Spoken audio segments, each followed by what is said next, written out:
The 21st City Council is now called to order.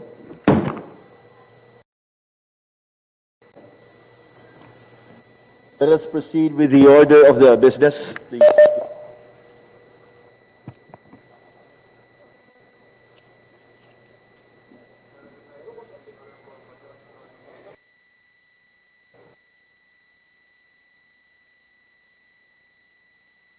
Check. Hello, yes.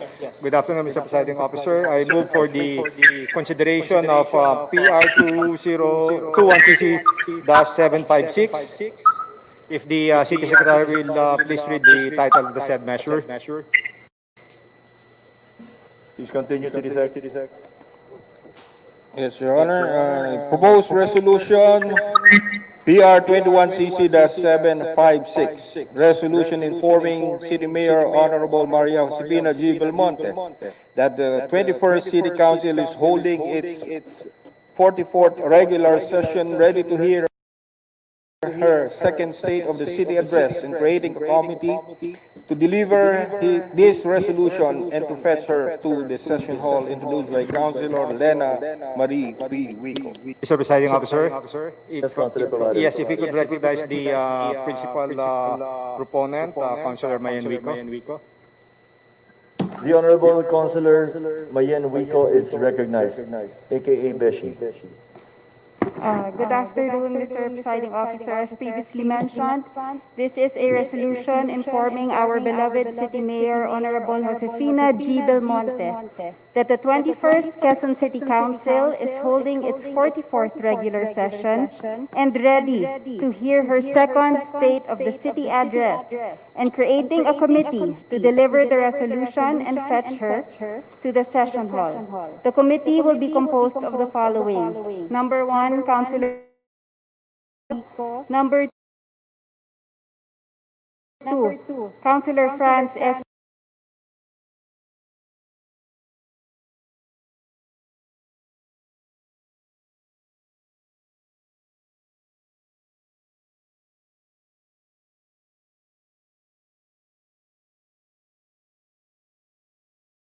Pumaren, our majority floor leader, and Councilor Eric Medina, our minority floor leader. The Honorable Councilor Star Balmacina is recognized.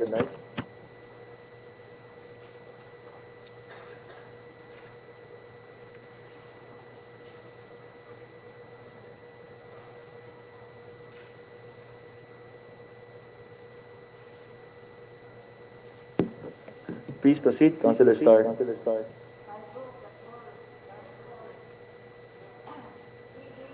Introducers. Please continue. Let us start. Your Honor, Mr. Presiding Officer, I move that all councilors be made co-introducers of the proposed resolution. There's a motion to include all councilors to be made as co-introducers of the proposed resolution. Any second? Duly seconded. Motion is adopted. Mr. Presiding Officer, President, good afternoon to each and everyone. I move that we terminate the period of amendments. Thank you very much, Councilor Wensical Lagumbay. Hearing no objection, amendments terminated. Thank you very much. Councilor Mayor Wico is recognized.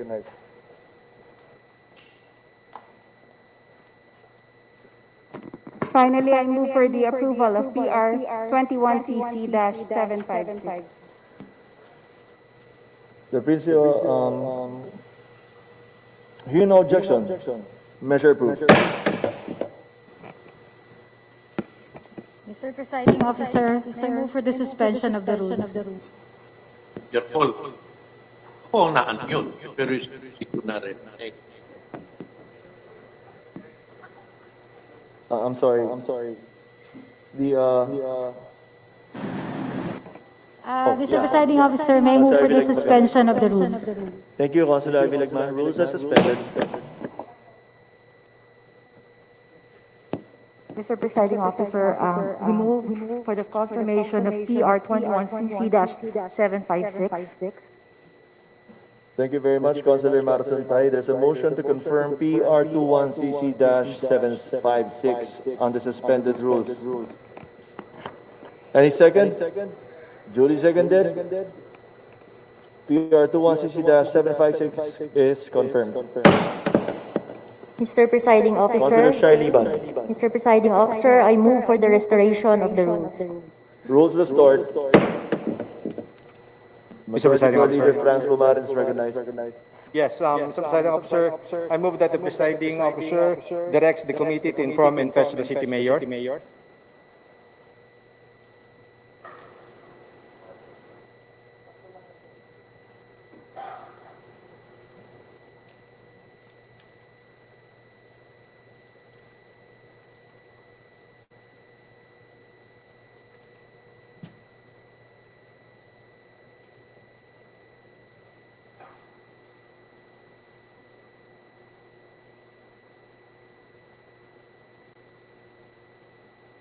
Thank you very much, Councilor Franz Bumarin.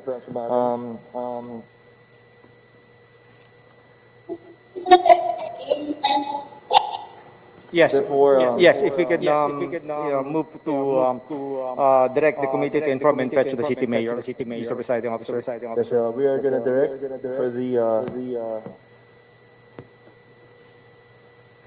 for the members of the city council to please fetch the mayor.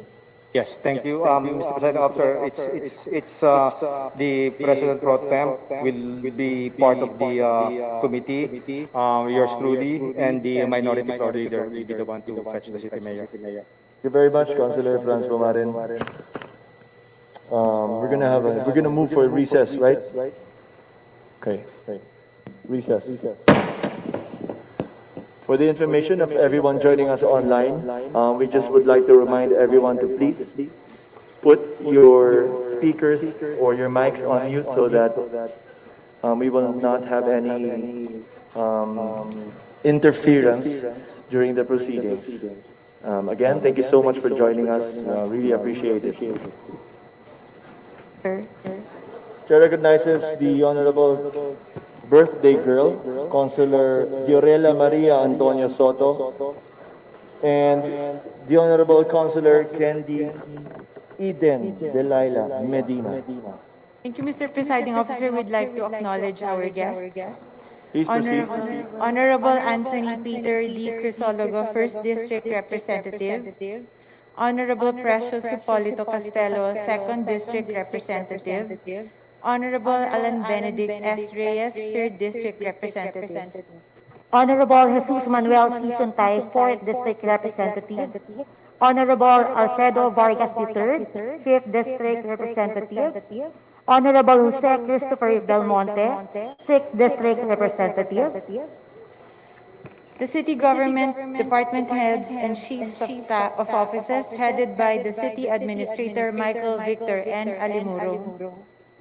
Honorable Cecile E. Burgos Villabert, Executive Judge, Regional Trial Court.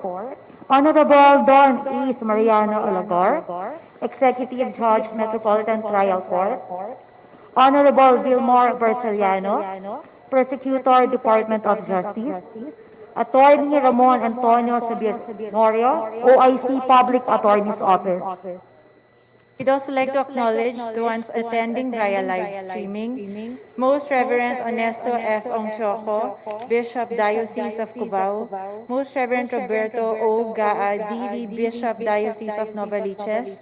Brother Eduardo V. Manalo, Executive Minister of Iglesia Ni Cristo. Colonel Jamil R.M. Joymalin, Quezon City Muslim Consultative Council, and other organizations from the Muslim community. Officers of the Quezon City Police District, headed by District Director, Police Brigadier General Ramon S. Montejo, Station Commander and members of the QCPD Directoral Staff, and Fire Senior Superintendent Joe Ferdinand Bayod, District Fire Marshal, and Senior Superintendent Severiano Kita, Warden, Quezon City Jail, and Junior Superintendent Maria Lourdes P. Pasio, Wardress, Quezon City Female Dormitory. Director Maria Lourdes L. Agustin, CES 05, Regional Regional Director, DILG NCR, Director Emmanuel B. Borromeo, City Director, DILG Quezon City, Attorney Resurrección Quieta, Commission on Audit, Ms. Thelma D. G. Guritan, Bureau of Immigration, M. Alicia De La Rosa Bala, Civil Service Commission, Quezon City, Mr. Raul B. Angeles, National Bureau of Investigation, Quezon City, Mr. Ernesto Isla, Chairman, PNRC, Quezon City Chapter. Attorney Lope Gallo Jr., Election Officer, District 1.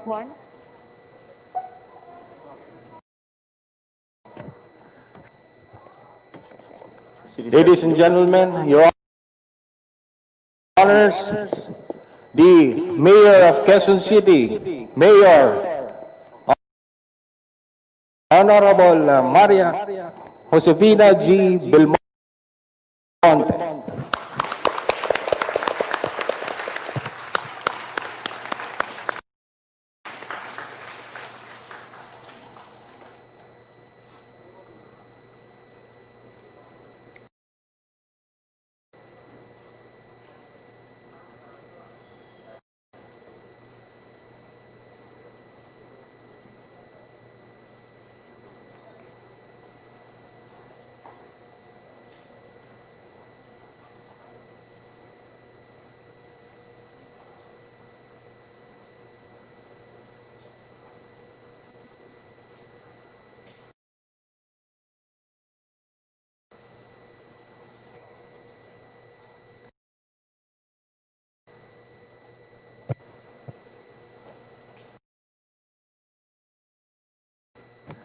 Session resumed.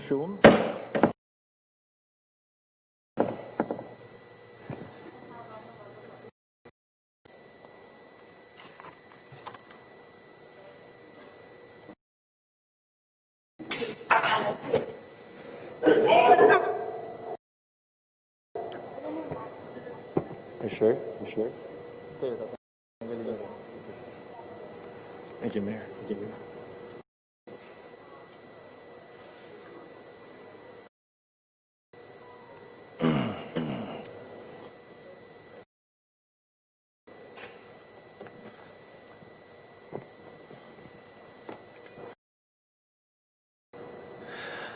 I would like to greet our dear Honorable beloved Mayor Joy Belmonte. Good afternoon, Mayor.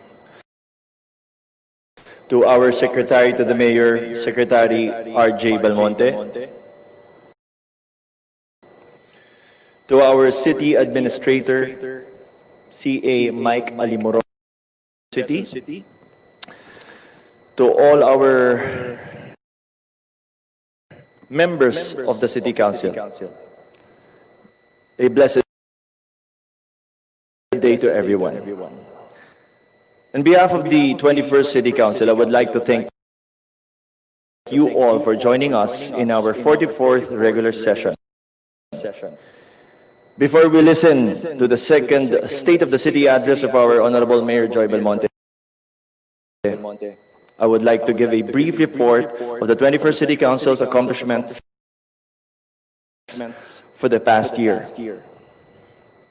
I will also try to make it as short as possible, and I hope that you will bear with me as I try to give justice to all the accomplishments that we have achieved since the beginning of our term. But first and foremost, I would like to share with you a Bible verse that's very close to my heart, and I hope would inspire us to continue to work hard and aim for excellence. In whatever you do, whether work or deed, do it all with your heart. Do it all for the Lord and not for men. That's from Colossians 3:23. Those who know me will not be surprised that my faith has always been a guiding force in our goal to serve. As long as we give our best to our work and do it all for the glory of God and not ourselves. Joy na we are blessed to have a healthy working relationship amongst everyone else. In our first 100 days, we already passed 62 measures, including landmark measures that were previously mentioned at our last year's SOCA, which updated and complemented the programs of our Honorable Mayor Joy Belmonte. If you will remember, we increased medical assistance to indigent residents, and this was authored by our birthday celebrant, Councilor Lala Soto, and our majority floor leader, Franz Pumaren. Another measures that I can mention from the last year is an ordinance which increased the financial assistance to fire victims by Councilor Alan Francisco and Councilor Mara Suntay. Another ordinance which provided a mechanism to utilize the Green Fund, total ban on plastic, prohibiting the single-use plastics, was authored by Councilor Dory Del Armente. And of course, Mayor's favorite and my favorite, issuance of Quezon City. Among those that were notably passed are Ordinance 2917 by Councilor Donny Machas and Councilor Nole de la Fuente, which is an ordinance that established the Quezon City Sports and Recreation Management Office. Also, another ordinance by Councilor Mikey Belmonte, which is the inclusion of labor standards in employment orientation of Public Employment or Services Office, or PESO. Another ordinance 2894 by Councilor Shai Liban created additional plantilla positions for that strengthened the Child Welfare and Protection Office of the Social Services Development Department. Another ordinance 2893 by Councilor Alan Francisco, Franz Pumaren, Mara Suntay, Donny Machas, Aimee Rillo, Hiro Bautista, John Defensor, Pichi De Leon, and Eric Medina, an ordinance which accredits 2,079 non-government organizations, people's organizations, and other civil social organizations, which gave way for a stronger relationship between them and the Quezon City government. Ordinance 2871,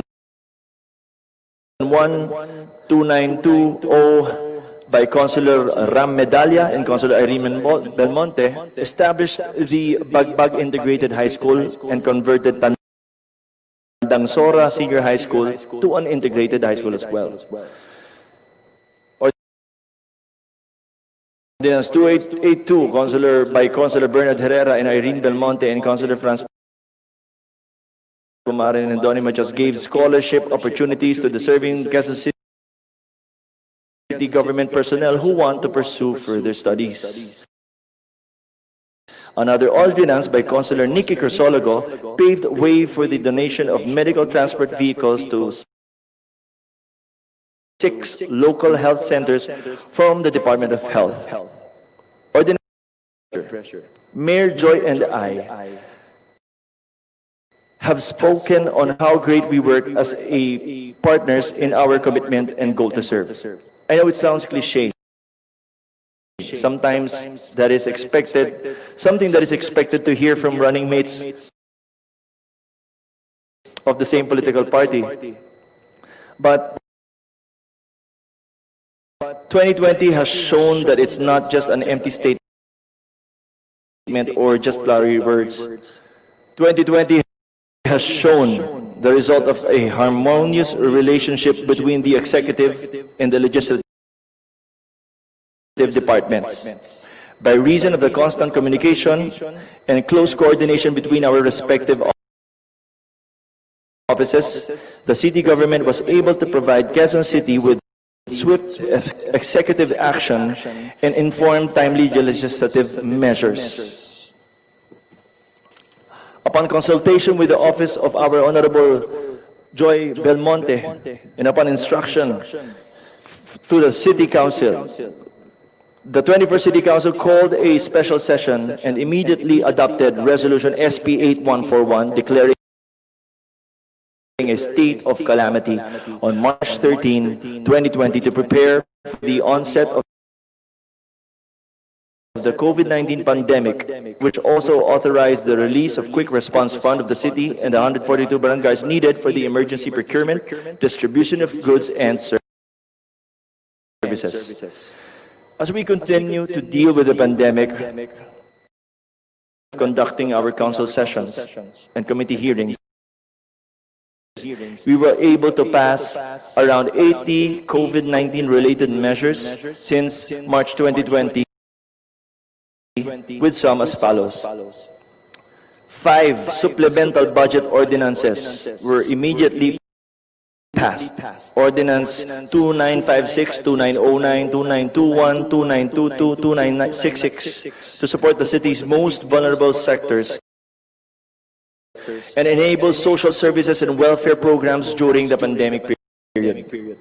Several tax period payment extensions were granted through ordinances 2952, 2951, 2930, 2929, 2913, 2910, and 2906, and a tax penalty amnesty through ordinance 2915 to incentivize the payment of taxes despite the declaration of community quarantine.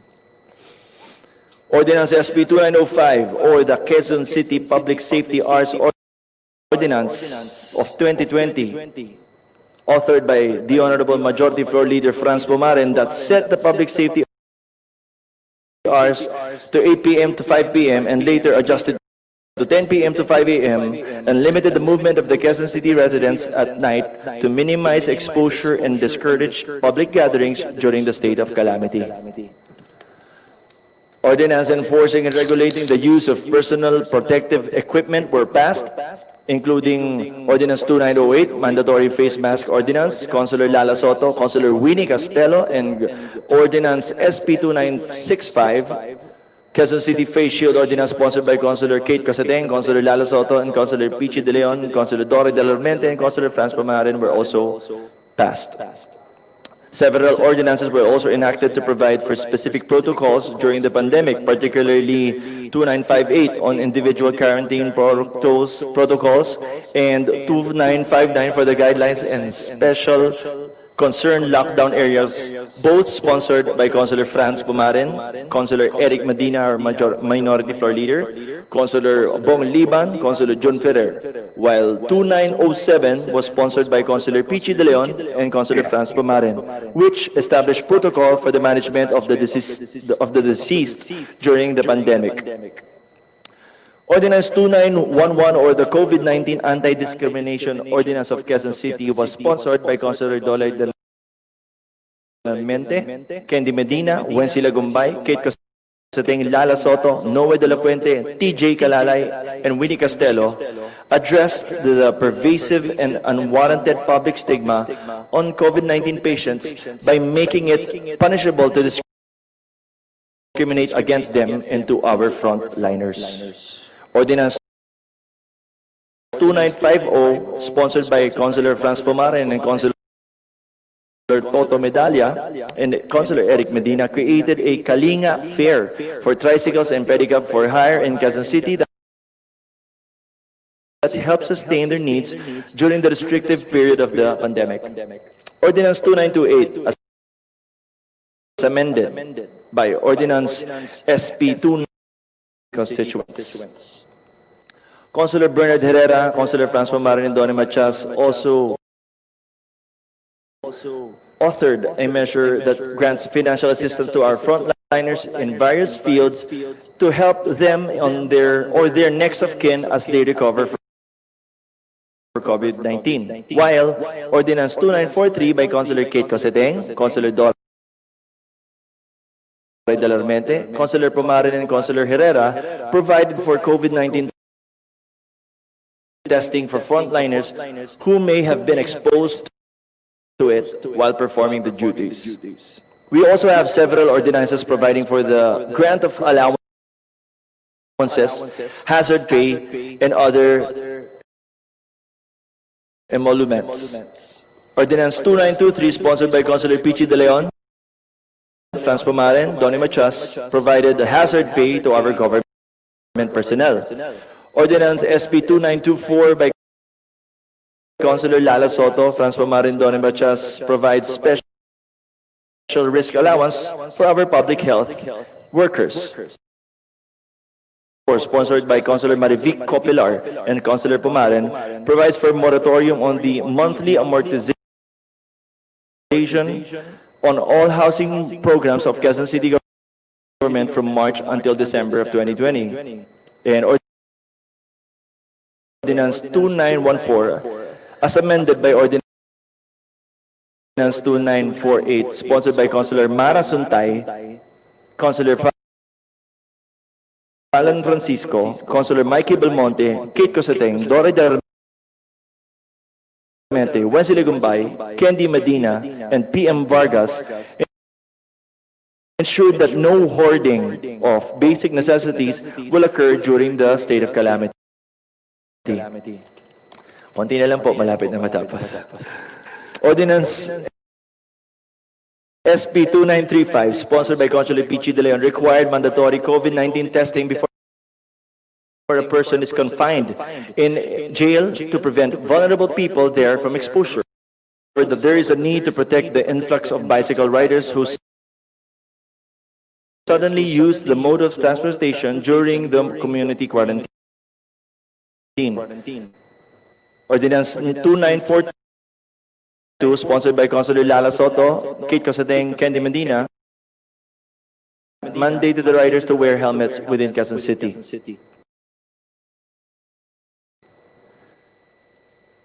The ultimate lesson that we learned from this pandemic is that there's always room for preparation, especially on the most astonishing scenarios.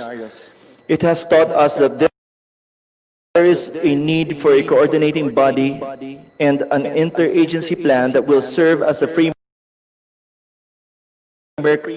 for public health emergencies that Quezon City may face in the future. Thus, the 21st City Council passed Ordinance 2949, or the Pandemic and Public Health Emergency Preparedness Ordinance, sponsored by Councilor Dore Darmente and Irene Belmonte, to a level as they reach out to the needs of their constituents, distributing care packages and spearheading programs aimed to provide medical, legal, livelihood, and financial assistance and social services like Councilor Joe Visaya, Councilor Bobby Castello, and Councilor Carl Castello in their respective districts. These social services programs of all our 38 councilors in their districts complement and strengthen the programs and projects of our Honorable Mayor Joy Belmonte in giving public service directly felt by our Q citizens. We were off to a great start by planning everything since the beginning, but 2020 has taught us that life can throw you a curveball that will destroy all your plans unless you learn to adapt. Set aside politics and learn to work in harmony. I would like to give my highest admiration to the 21st City Council, who did not let this pandemic hinder their passion for public service. Our 38 councilors, some who have never ever even explored the concept of video calls and online conferences, have embraced technology to ensure that the needs of our constituents will not be sacrificed while minimizing the risk to themselves and to their families. I would also like to thank the Executive Department led by our hardworking, very passionate and dedicated Honorable Mayor Joy Belmonte. Saludo po, Mayor Joy. And all the department heads who have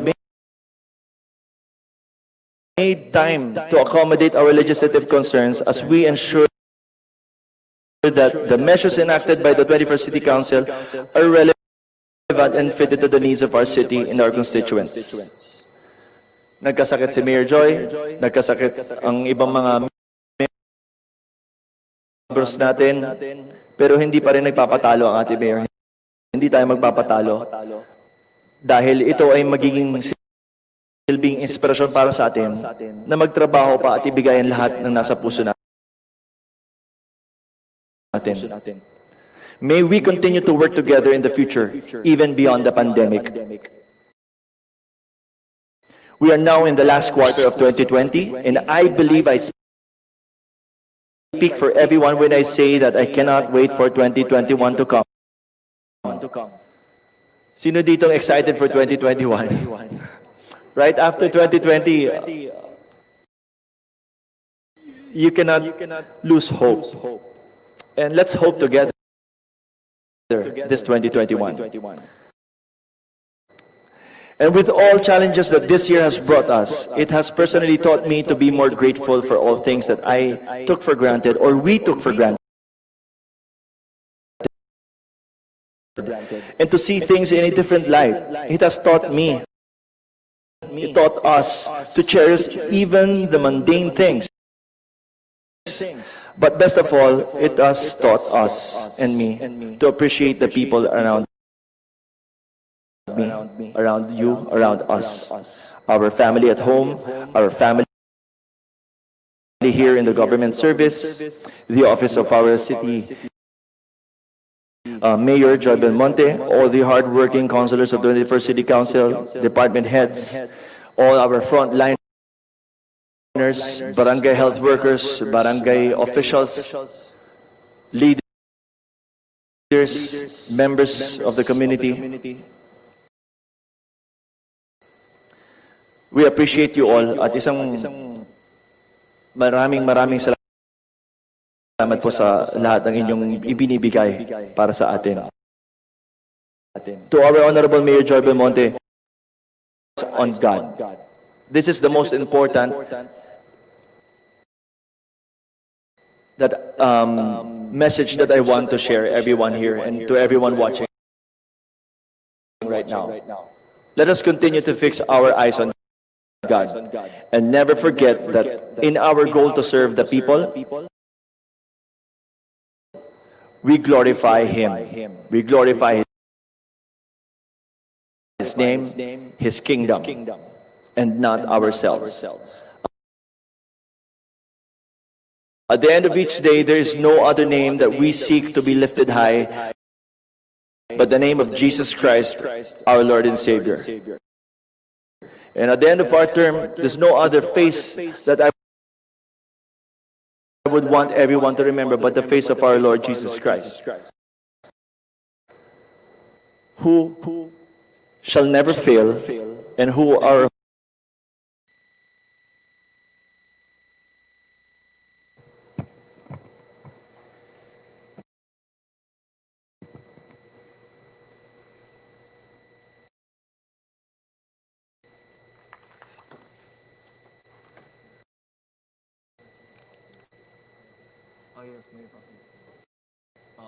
Nalimutan ko.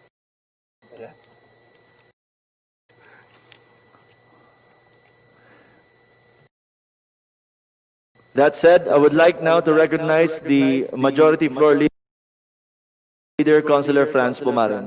Thank you, Mr. Presiding Officer. The 21st City Council is ready to hear the second State of the City address of our City Mayor, Mayor Joy BELMONTE Alimurong.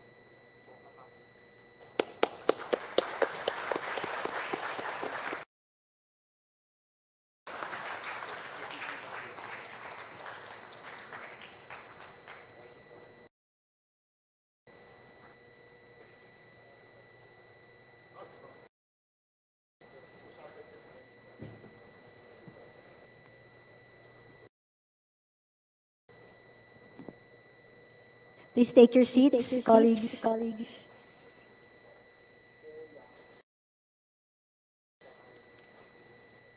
Our dear councilors, my executive family led by City Administrator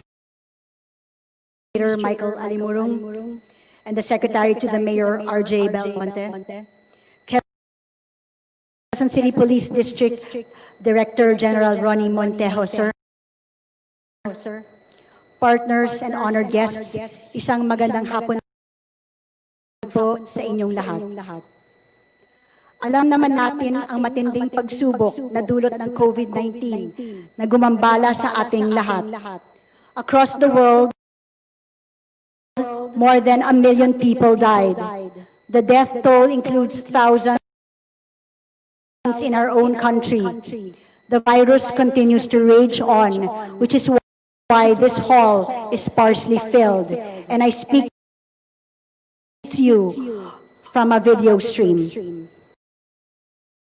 Yet despite everything, this amazing city persevered. We've witnessed incredible heroism from our workers. They resolutely fulfill their duties even in the face of mortal danger. Sadly, two of our barangay, sa kabila ng matinding panganib, ang nangibabaw sa kanila ay ang matinding pagmamahal sa kapwa at sa bayan. Marami pang nagsasakripisyo tulad nila. The janitor walking many miles to work because public transportation was suspended. The teacher at her wit's end, devising ways to hold the attention of children during distance learning. The nurse who is unable to hug her children when she returns home from a long shift in the hospital. Please know that your sacrifices were not in vain. Shortly after the beginning of the pandemic, the city ranked third in NCR in the number of COVID-19 cases per capita. Now, through all of your hard work, the city has gone down to number 15 out of 17 NCR LGUs in cases per capita.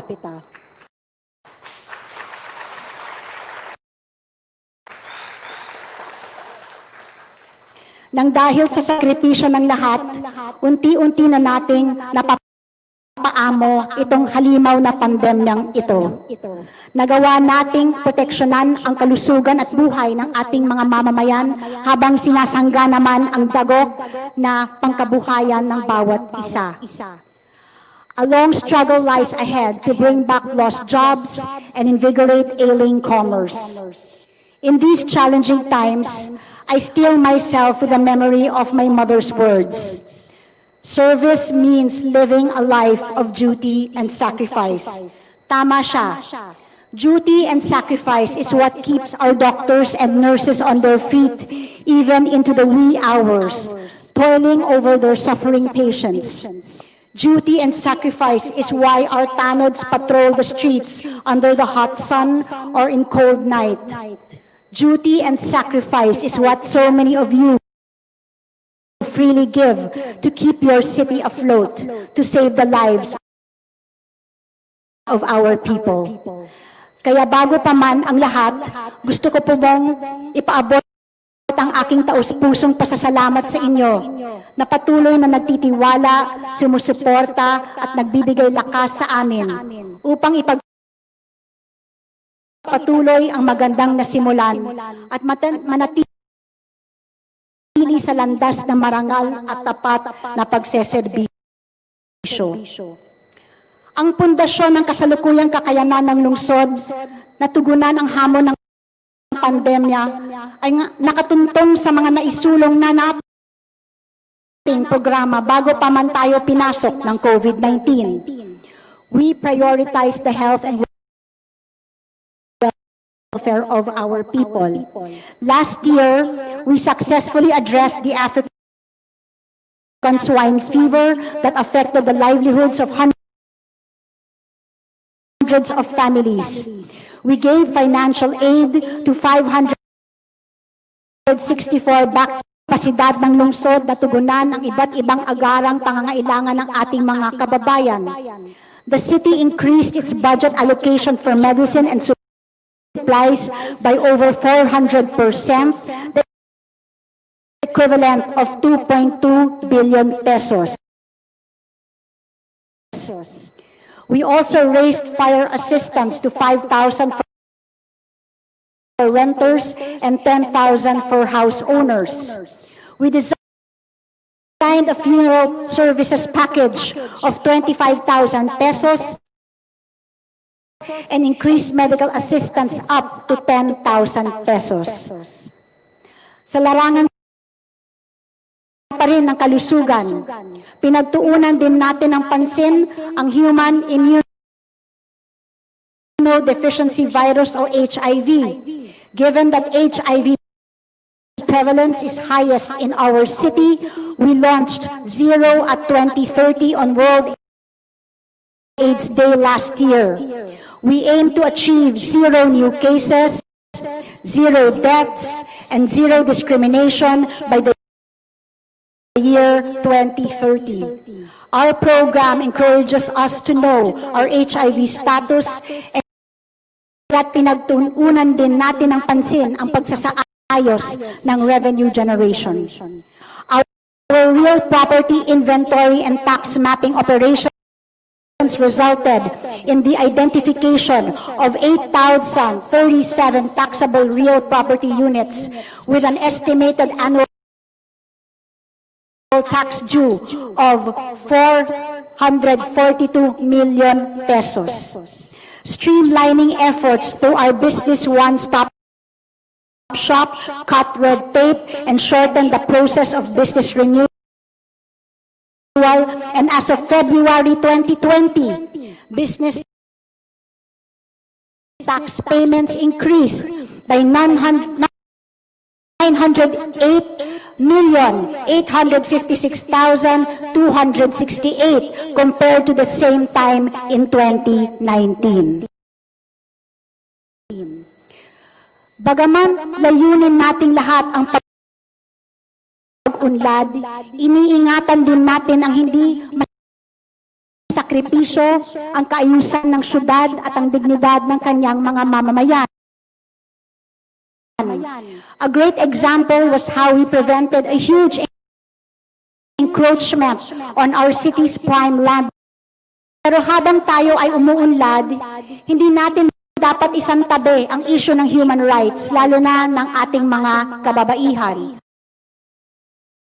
Prostitution, human trafficking, and sexual exploitation have no place in our city. We closed spas and massage parlors that served as fronts for these crimes. We gave rescued women the opportunity for better lives. At syempre, kung ang layunin natin ay mapahusay palalo ang mga serbisyong bayan katulad ng mga nabanggit kanina, kailangan talaga nating pahalagahan ang mga kawaning kumikilos para maipaabot ang serbisyong ito sa lahat. Hence, we increased the minimum wage of the city's contractual employees to a livable standard of at least 13,000 pesos. The pay hike was also given to our 256 community case of COVID-19 on March 9, 2020. However, your city government had already begun preparing for the pandemic as early as January of this year. Sa simula pa lang, inihanda na natin ang ating mga barangay health emergency response teams at isinailalim sila agad sa matinding pagsasanay. Bumili na rin tayo ng personal protective equipment o PPE para sa ating mga frontliners. We also activated our unified command system to prepare for all eventualities. Nang kinailangang ipatupad ang enhanced community quarantine para pigilan ang paglalaganap ng virus, inactivate natin ang ating kabuuang COVID-19 response. This includes ensuring the well-being of our people. To make sure we had enough resources to do both, we passed 5 supplemental budgets and reprogrammed funding amounting to over 12 billion pesos.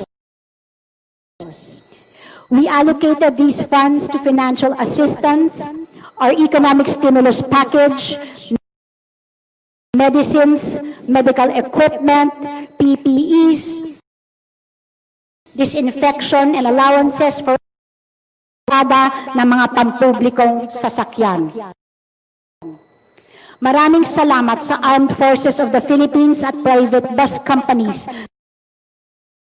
sa kanilang tulong at pakikiisa. Isang matinding hamon sa lockdown ay ang siguraduhing mabawasan ang bilang ng nagugutom. Dito pumasok ang ating COVID-19 Community Support Program. Mahigit 4 milyong food packs ang naipamahagi natin sa mga residente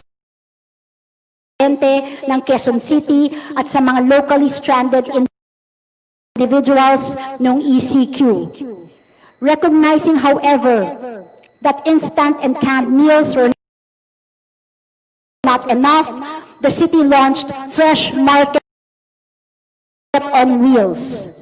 Through this program, displaced jeepney drivers, vegetable and fruit vendors, and even farmer partners from Pangasinan were able to sell and distribute their fresh produce to provide for residents in lockdown. This resulted in 20% to over 607,000 citizens of our city, consisting of PUV drivers, vendors,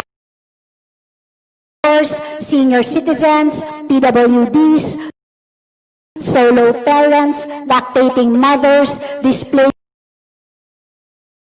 daily wage earners, and other vulnerable sectors.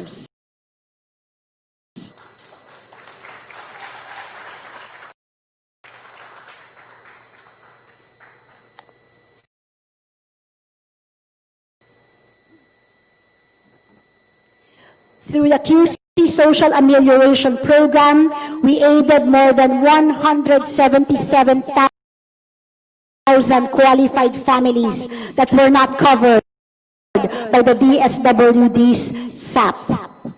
We also launched the Kalingang QC sa Negosyo Wage Relief Program for micro and small enterprises.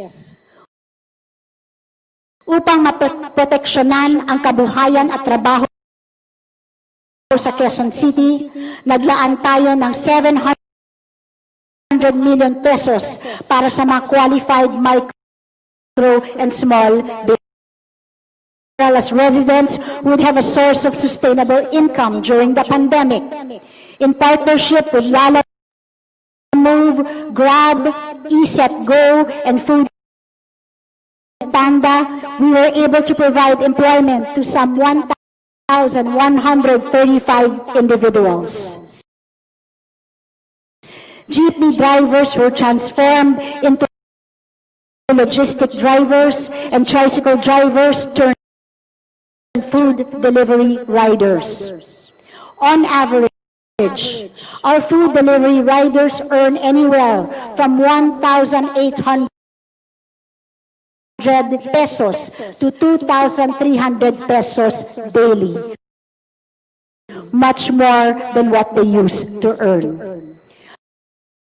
Micro and small entrepreneurs also marketed their wares online through our partnership with Shopee. Our market vendors leveled up too by selling their products through Paleng Connect and Community Mart. These are just some of our efforts to give income generating opportunities to our people. Online skills registry for both formal and informal workers, and promoting self-employment and cooperatives development. Dahil maraming nawala ng trabaho at pagkakakitaan, napakalaki ng hamon sa ating pamunuan na tiyaking hindi magugutom ang ating Q citizens. As a response to the increasing incidence of hunger, we created the Quezon City Food Security Task Force to develop Grow QC, our program for food security. First on the agenda was to intensify our urban farming program. At the height of the lockdown, we distributed seed starter kits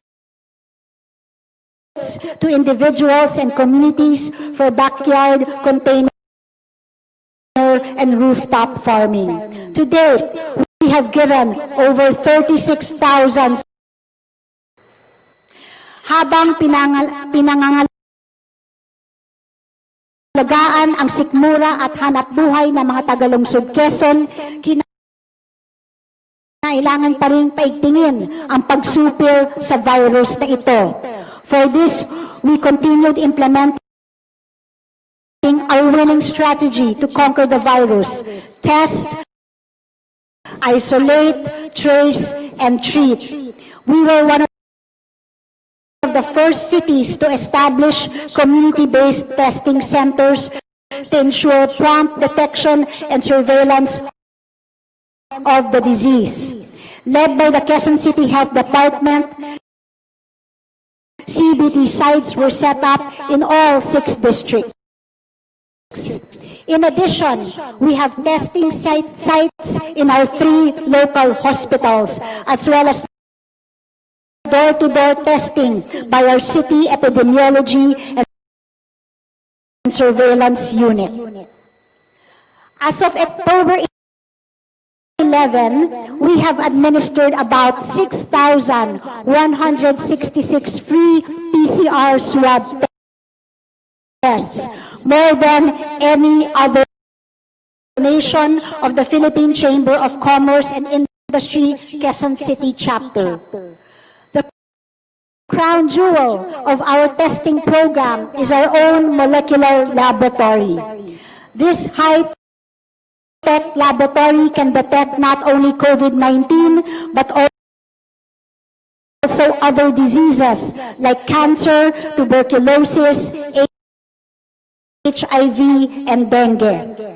The second and third floors of the facility have been converted into training and conference rooms, a data encoding section, and living quarters for our medical technicians.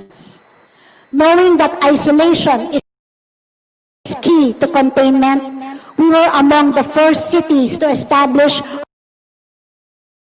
our own quarantine facility as early as March 19, aptly called Hope Community Care Facility. With the help of our private partners and caring donors, and of course our beloved counselors, we soon built more facilities, including those initiated by our barangays, and to date have more than 2,000 hospital, and it now awaits DOH accreditation.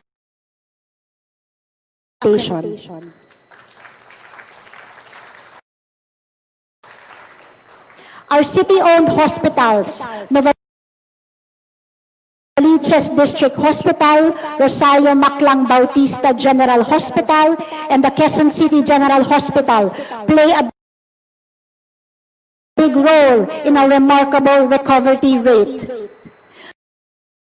To support them, we added beds, procured necessary equipment such as mobile x-rays, ventilators, medicines like remdesivir, and employed more healthcare workers with competitive salaries. Technology also helped us deal with the virus. Telemedicine has made consultation safe and accessible. In partnership with medical professionals and the private sector, we were the first city to launch, aside from our aggressive campaign to to encourage mask wearing. We have issued countless protocols, guidelines, and health standards to advise our businesses and residents as to how to best avoid the disease. To reinforce containment and prevention, we now have 812 contact tracers with 700 more to come, courtesy of the DILG, and 50 newly procured vehicles. We aim to reach a 1:15 contacts trace standard set by the DOH is well within reach any day now. We have also established satellite contact tracing offices in all our 6 districts. A complement staff from the DRRMO provides logistical support for our CESU. Sa labang ito, napakahalaga ng tamang datos and appropriate interventions to lower cases further. One of these interventions is targeted lockdowns.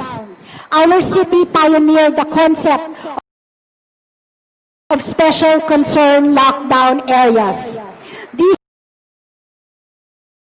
are areas with high concentration of cases identified by the CESU. These compounds, alleys, streets, or buildings within barangays are placed under strict quarantine. This surgical approach mitigates the spread of the virus while sparing broader areas of the disruption of a lockdown. As of October 7, 66 special concern lockdown areas have been identified and fully supported with more than 24,000 food packs and free PCR testing. More than 1,000 of our recovered patients come from these lockdown areas. Finally, the last vital COVID-19 response of our business establishments continues unabated to ensure compliance of all our protocols and legislative measures. It pleases me to report that our efforts have been recognized by the Department of the Interior and Local Government, and they have included 13 of our innovations among their roster of LGU best practices. We have the most best practices among all the NCR cities. People say teamwork is the secret to success, and as gold is refined by fire, ours has been forged in the crucible of crisis.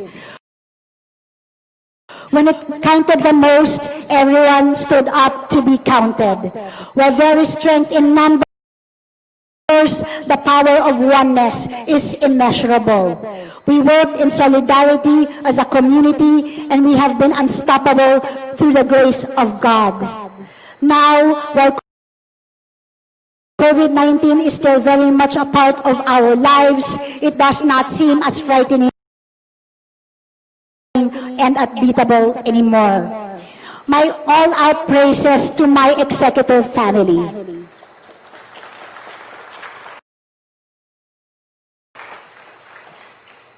At this point, I would like to acknowledge the unwavering support and dedication of the members of the 21st City Council for the timely approval of the ordinances and resolutions needed to respond to this health calamity. All the regulatory measures that help us control the transmission of the virus. Maraming salamat po, Vice Mayor Gian Soto, Majority Floor Leader Franz Pomaren, mga kagalang-galang na mga konsehal at sa lahat ng kawani ng sangguniang panlunsod sa patuloy na pagganap sa inyong mga sinumpaang tungkulin. Tayo man ay nasa loob ng ECQ, MECQ at ngayon GCQ. As the mortal threat of the virus recedes, we turn now to the Herculean task of rebuilding our city's economy. However, even as we revive commerce and increase employment, we need to guard against a resurgence of the pandemic. Thus, it is our objective moving forward to strengthen our public health system, even as we bring prosperity back to our city and continue to care for the vulnerable.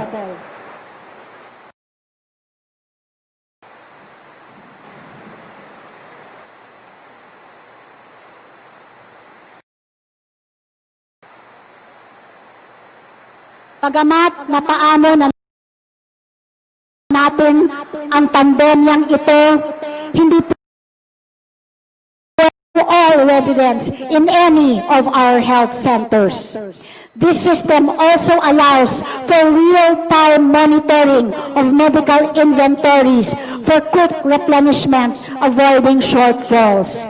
Hindi na natin maririnig mula sa ating mga kalunsod ang mga salitang, "Mayor, wala nang gamot sa health center."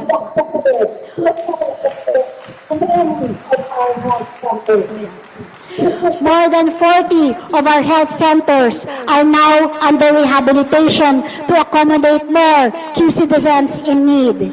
We will also add more healthcare workers to staff these newly refurbished facilities as promised. Expansion of healthcare services offered in our centers is underway as well. Several will be retrofitted with a COVID-19 triage area and bed spaces for temporary admissions. In the meantime, if everything goes as planned, our Level 1 hospitals, Rosario Maclang Bautista and Novaliches District Hospital, will have achieved Level 2 status by early next year.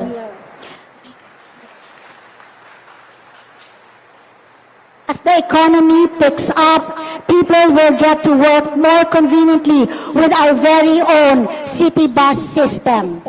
The Quezon City Bus will provide 8 routes carefully studied and planned that will cover all districts of the city. It will be reliable and accessible transportation for our people and will ease the traffic congestion through effective use of limited road space. Pero kailangan pa rin nating mag-ingat sa COVID. Our nearly complete no-contact apprehension program will ensure discipline in mobility.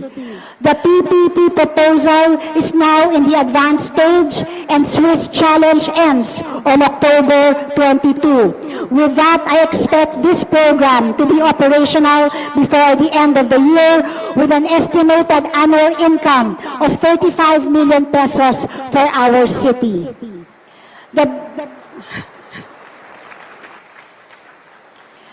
The biking community has also grown. Protected bike lanes and improvements in our lane network will ensure the safety of our riders. For Phase 1, a total of 93 kilometers have already been put up for bidding. This makes active transport a viable primary mode of transportation. The program will eventually include rest and repair stations, bike parking and hydration facilities in government public buildings, public spaces, and in strategic locations throughout the city. Ang daming binago ng COVID-19 sa pamamaraan ng pakikitungo, pagnenegosyo at paghahatid ng serbisyo. Kailangan nating mag-adjust sa mga pagbabagong ito. Since our new normal requires safety protocols and online transactions, we are making our services accessible by establishing the city's e-services system. We launched the QC Biz Easy Online Unified Business Permit Application System. Soon we will launch our new QC website, which will include the Biz Easy system and other online services.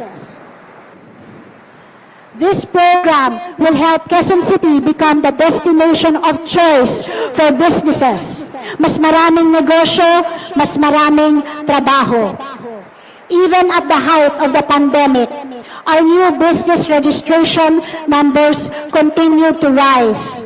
Data shows that a total of 5.8 billion worth of investments poured into the city from 2,521 new businesses when we reopened in June.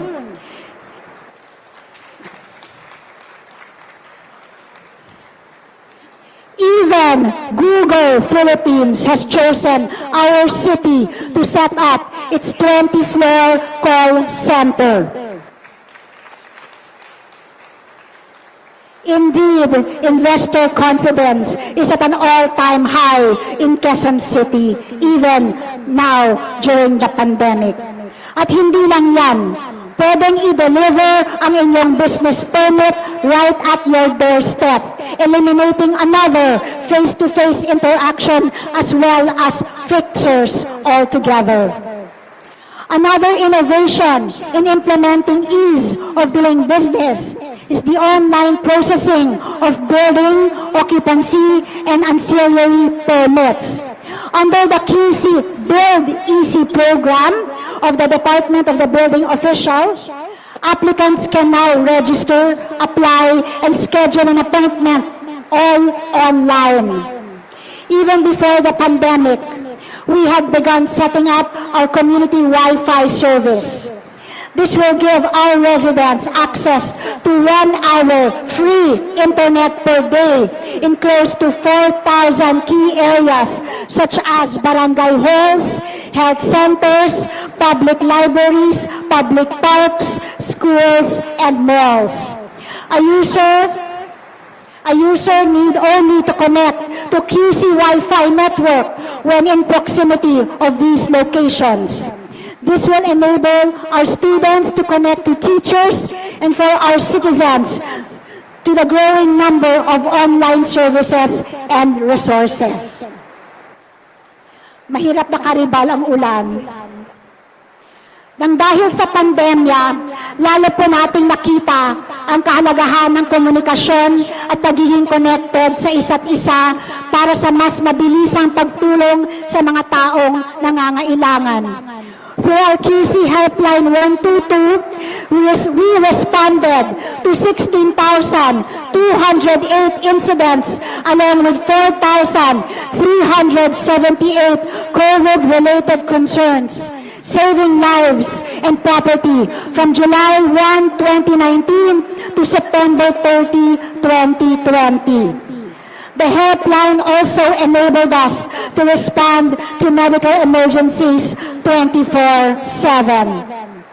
Moving forward, we aim to make our radio communication service office into a customer relations department. This department will enhance our public engagement with a more interactive platform using, aside from calls, live chat, and text messaging. We are also in the process of launching our Q Citizen ID, which will provide us key constituent information. This single unified ID will be used by all residents, including senior citizens, PWDs, and solo parents, and will eliminate the proliferation of fake IDs. Our ID will give our residents convenient and premium access to city incentives, services, programs, and other privileges, as well as make the provision of financial assistance much easier. Nakita rin natin na kung sino pa ang naghihirap sila pa ang lalong naapektuhan ng pandemya. It has always been our promise to prioritize care for the marginalized, more so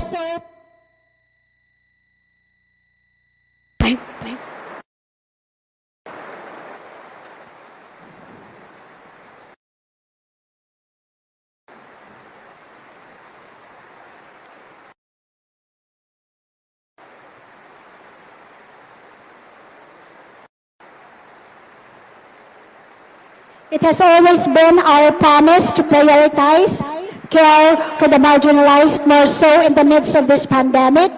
We continue to support our solo parents and provided assistance to another batch of 600 tindahan ni Ate Joy beneficiaries. Among the recipients this time were victim survivors of gender-based violence and abuse. As domestic abuse is reportedly on the rise as a result of the pandemic, we have established a shelter for women, children, and LGBTs in Barangay Holy Spirit. They are provided counseling, skills training, and education to enable them to be reintegrated back into the community. We have also inaugurated a hospice for abandoned elderly in Barangay Kamuning, called Bahay Arugaan. By December, the new Melave Youth Home in Barangay Payatas for children in conflict with the law will also be completed. Our Kabahagi Center for Children with Disabilities in Barangay Batasan Hills continues to provide therapy and assessment to its clients and their parents via telecoaching. To further expand its services, the center is now hiring additional speech, occupational, and physical therapists, including developmental pediatricians. Bukod pa dito, itutuloy natin ang ating mga proyekto sa pabahay. The city government continues to distribute land titles and housing units to qualified by 95 families received transfer certificates of title issued under their names, while 171 beneficiaries were issued deeds of absolute sale. We also acquired a total of 154,092 square meters of land in Barangays Payatas and Barangay Silangan, Barangay Sangandaan, and Barangay Baysa. Nitong nakaraan, tayo ay groundbreaking ceremony sa Barangay Bagbag at Barangay Nagkaisang Nayon para sa pagtatayo ng multi-story community housing projects. Next year, we will aim for 8-story housing projects in Barangay Balingasa and Barangay Baysa. Magsisimula na din ang rental housing program natin.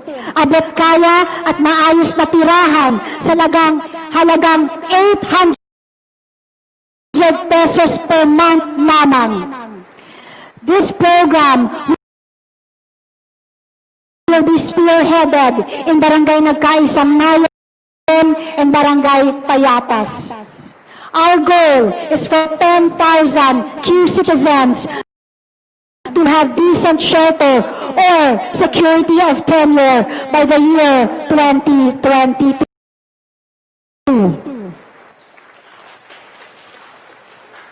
Supporting successfully increased our enrollment to 102% compared to the school year last year. This clearly shows our students and their families' desire to continue their education in spite of the difficulties of the situation. In support of our 254,707 public elementary students, We will be providing hygiene kits, school supplies, and printed modules to aid in distance learning.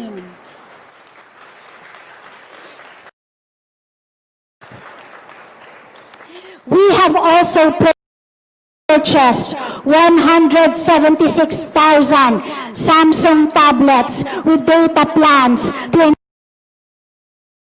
enable our junior and senior public high school students to engage in remote learning under the new normal. Recognizing the plight of our educators during this time, we will continue to provide monthly allowances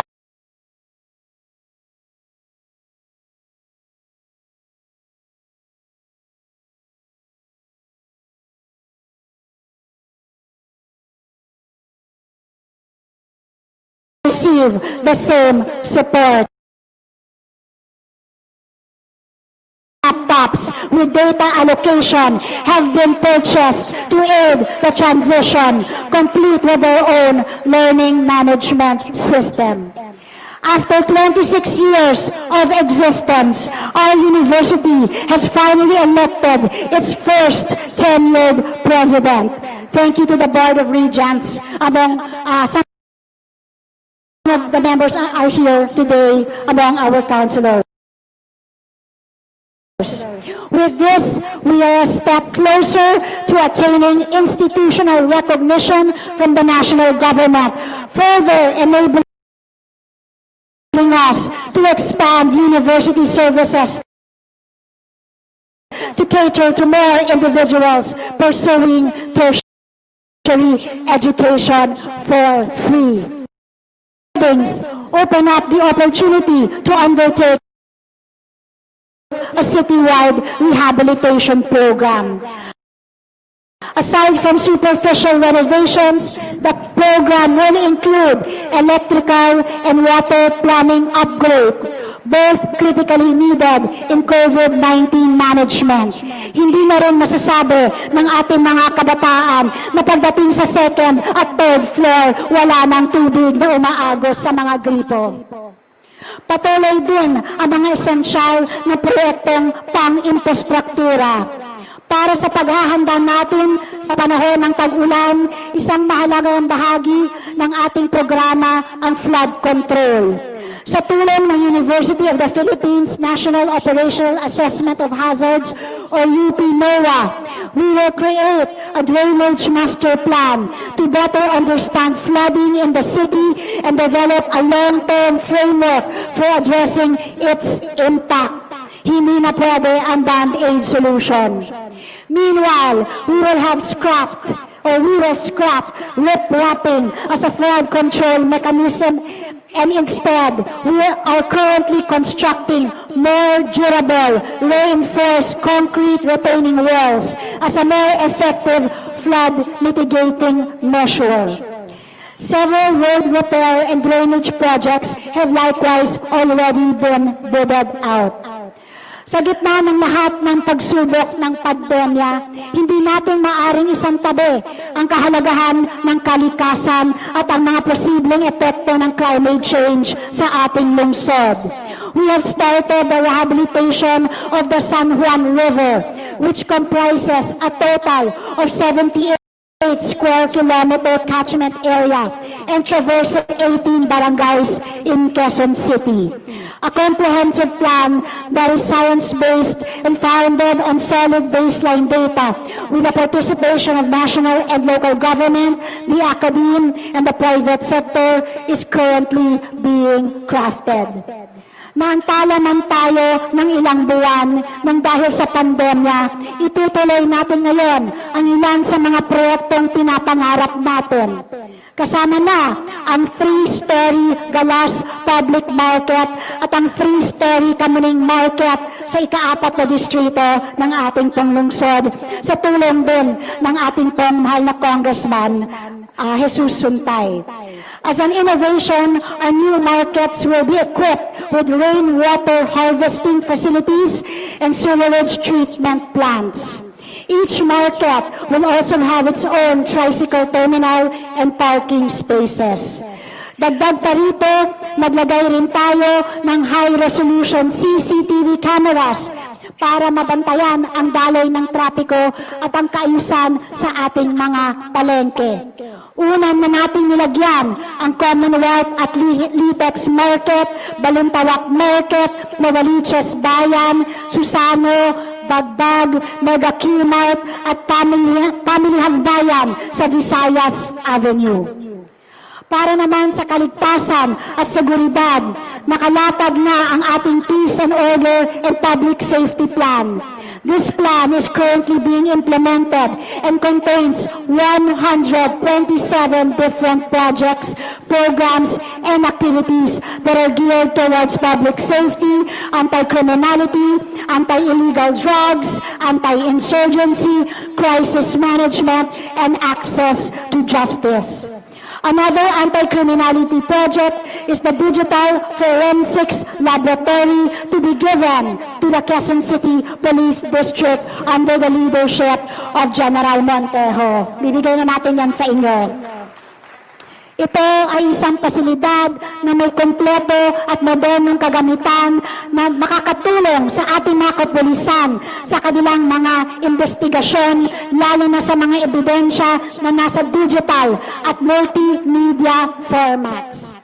Para sa laban kontra terorismo, nagbigay na rin tayo ng 83.8 million pesos worth of bomb-detonating robotics, sniper rifles, at submachine guns sa Quezon City Police District.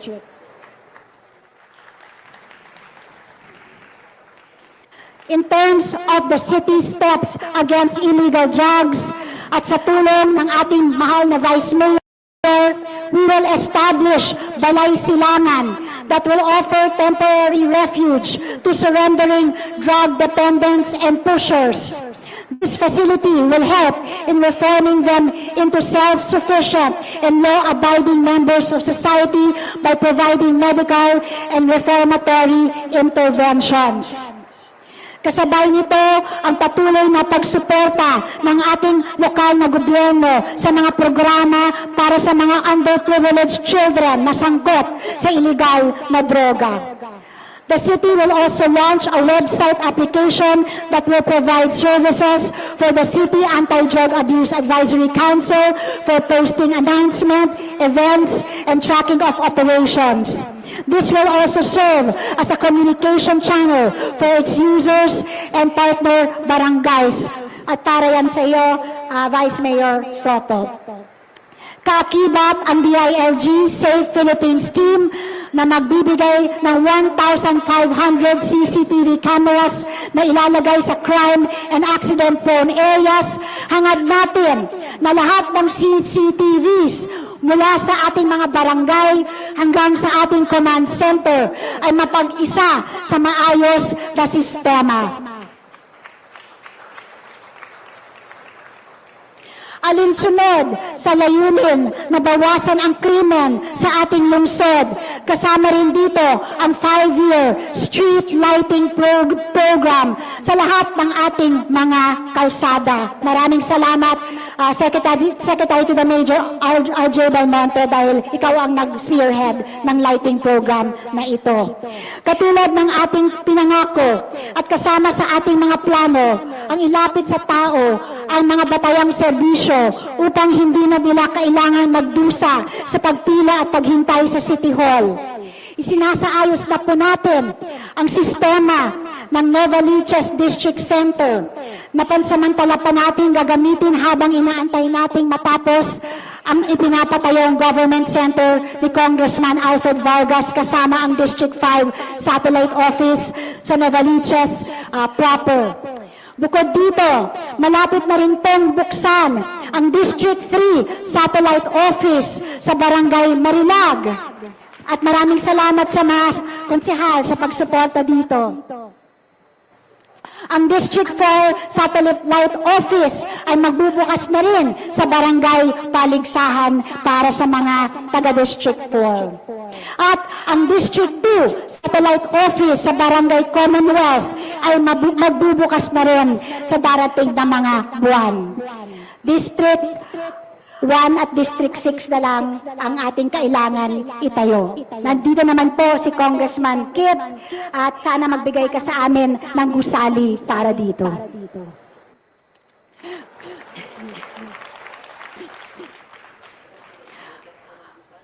Bago po ako magwakas, siguro tuwang-tuwa kayo. Nais ko pong umapela muli sa ating konseho na pag-aralan, pag-isipan at suportahan ang mga sumusunod na panukalang ordinansa na isinusulong ng lokal na pamahalaan tulad ng number 1, an ordinance creating the Climate Change and Environmental Sustainability Department. Number 2, an ordinance creating the Department of Sanitation and Waste Management. Number 3, an ordinance granting amnesty to real property owners from the payment of interest, fines, surcharges, and other penalties for delinquent real property taxes until March 31, 2021. Makakatulong po ito sa mga naapektuhan ng pandemya. Number 4, an ordinance promoting safe cycling and active transport as an alternative mode of transportation. Number 5, a resolution adopting the Quezon City Shelter Plan. And number 6, an ordinance amending the Quezon City Revenue Code of 1991 that grants tax exemption for either lands used for urban agriculture and food security. Umaasa rin ako sa sanggunian na ating pagtulungan ang pagsasagawa ng mga polisiyang tutulong sa ating napakarami ng mga home-based online sellers. At ang pagtatalaga ng mga agricultural zones sa ating land use plan para sa piling mga gawaing pang-agrikultura. Higit sa lahat, magmumungkahi po tayong lahat, ng mga makabagong paraan para mabilis ang makabangon sa lalong madaling panahon mula sa trahedyang dulot ng pandemya ang ating pong mga mamamayan. Pagtulungan po natin ito. Sa awa ng Diyos, unti-unti na nating nasusugpo ang COVID-19. Mataas na ang ating recovery rate. Bumababa na ang aktibong kaso at pababa na rin ang bilang ng kaso araw-araw. These hard-won victories were made possible because of your commitment to duty and sacrifice. Sa aking kabataan, minsan ko na rin nasabing handa akong ialay ang aking buhay para sa Diyos at sa bayan. I am deeply humbled by our countless workers and frontliners who have already given up their lives so that we may have a fighting chance to defeat this virus and save our people's lives. I am forever grateful for your continued selflessness, for putting yourselves in harm's way every day para lang maibangon natin lahat. Lalo na ang mga sektor na higit na nangangailangan. We sometimes experience moments of truth in our lives that define our character and cement our legacy. This is a big one for all of us. And for everyone who stood up to be counted, my undying gratitude to all of you. With what I have witnessed from all of you, I am confident that we will not stop working until we are absolutely certain that nobody has been left behind. A tall order meant only for the great. And that is why I bow my head in humility for the collective greatness that embraces our beloved city every single day.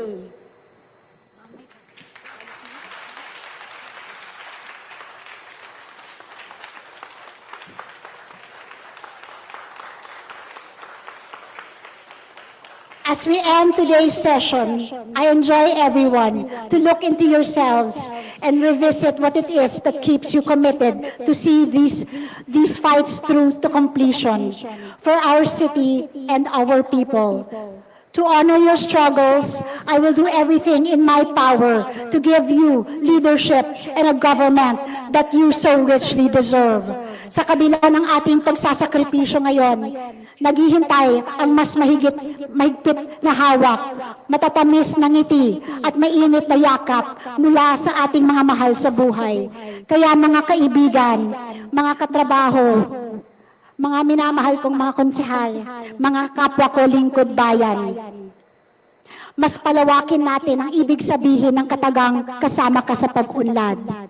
Kasama ka sa ligtas na pamayanan, kasama ka sa malakas na pangangatawan, kasama ka sa matiwasay na pamumuhay, at kasama ka sa pagtamo ng mga adhikain.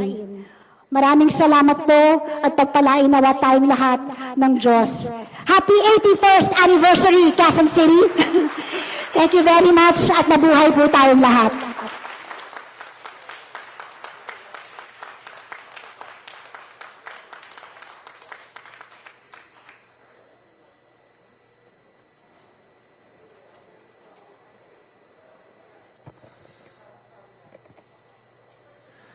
The Honorable Majority Floor Leader Franz Pumaren is recognized. Yes, thank you, Mr. Presiding Officer. I move for an adjournment. Duly seconded.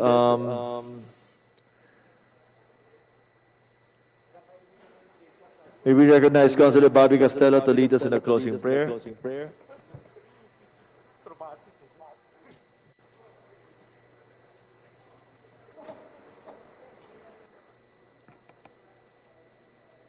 In the name of the Father, and of the Son, and of the Holy Spirit. Amen.